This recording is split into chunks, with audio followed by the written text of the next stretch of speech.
a few other things I wanted to share while we're here together. So real quick, I won't take much more of your time up.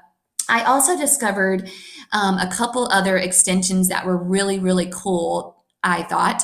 So I'm going to bring up this screen now, and I'm going to turn myself off of the Google Meet for just a minute. Okay, so let's say one of the students turns in an activity. Well, you might have already noticed I have a really fun, sparkly, glittery looking cursor right now. Well, that's one of the extensions I found. Now, this is just definitely not a necessary, you have to have it, but of course it's fun. Why not? So when I'm presenting to you guys or when I'm showing the kids something, it's a little more fun to have something like this. And there's all different ones you can choose from. So the name of this extension is Custom Cursor.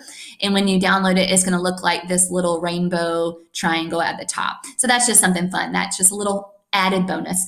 Another one that I found that I really, really think was awesome, it's called Mote, M-O-T-E. And this one is really, really awesome. I'm really excited about this, and I've already tried it out with some of my students' work.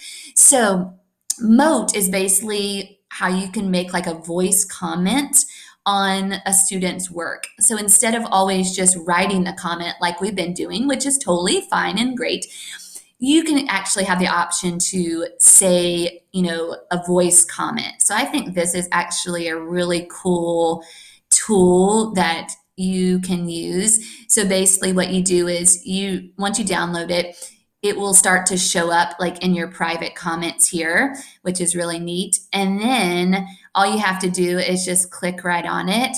I might not do it right this minute, but because once you do it, you won't be able to necessarily delete it. I won't be able to delete it from this student's page. So once you click, it's automatically going to start recording your voice. So I could just say something like, "You did a great job," and normally I would say the student's name, but for privacy's sake, I might say, "You did a great job on listening to the Giving True story today.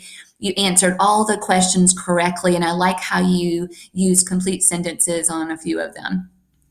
Everybody gets what I'm trying to say. And then the neat thing is it does try to transcribe it for you. Now, I decided to take that off, so you can actually just push edit, and then I just deleted the transcription because I really just wanted them to hear my voice and hear what I had to say instead of having to try to read it. So I just wrote in the box where it said the transcription. I took that out and I just put, "Listen to Miss Garrison." And then I post it, and then they should get a link.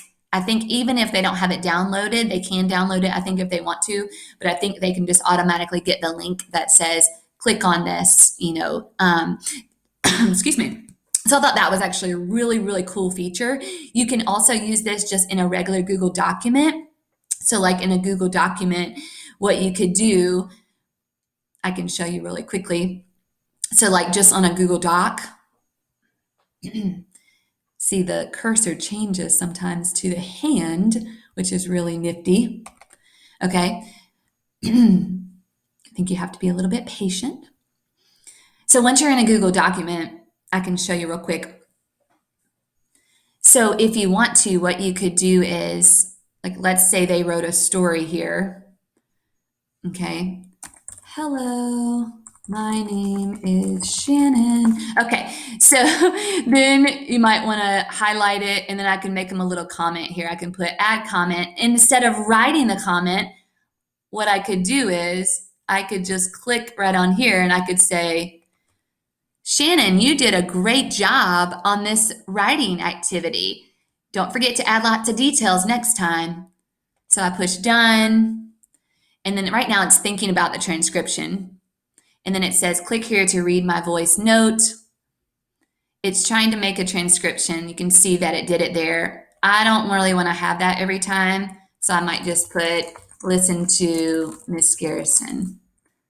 And then you can just update it. And then there it is. And they'll just get a little notification that they should listen to it. "Shannon, you did a great job on this writing." Okay, so you can get the idea. So I just think that's a really, really neat feature that we can maybe be utilizing. I just thought that was so, so cool.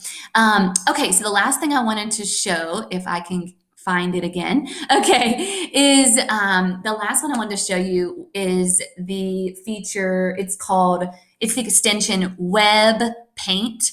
Web Paint. And basically, you just look for it in the web store, just type in Web Paint. And this one's actually really neat. When I was watching the video last night on YouTube, when the guy was talking about this, I kind of couldn't figure out, oh, how would I use that? But then I just realized I already was able to utilize it just for this little tutorial. So it's going to look like a little paint easel, or I forgot the name of those. I need some help from the art teacher for that. So it's just going to look like the little the tablet thing with the paint on it. Excuse, I don't remember the name. Okay, so what you could do is, which is really, really cool, is you can block out a student's name. So this will be really important if you're trying to share something and I don't want you guys to know who this was. So all I did is I went to rectangle and then I picked a color, and then you just go right here to fill an area with the paint bucket, and I clicked right on it and it filled it in. So that way, for privacy reasons. So I think that's a really, really cool feature. And I'm sure there's a lot of other things you can do in Web Paint as well. So I'm sorry this was a little bit long, but I had those really, really cool things I wanted to share with you. And I hope that was helpful. Let me know if you have any questions.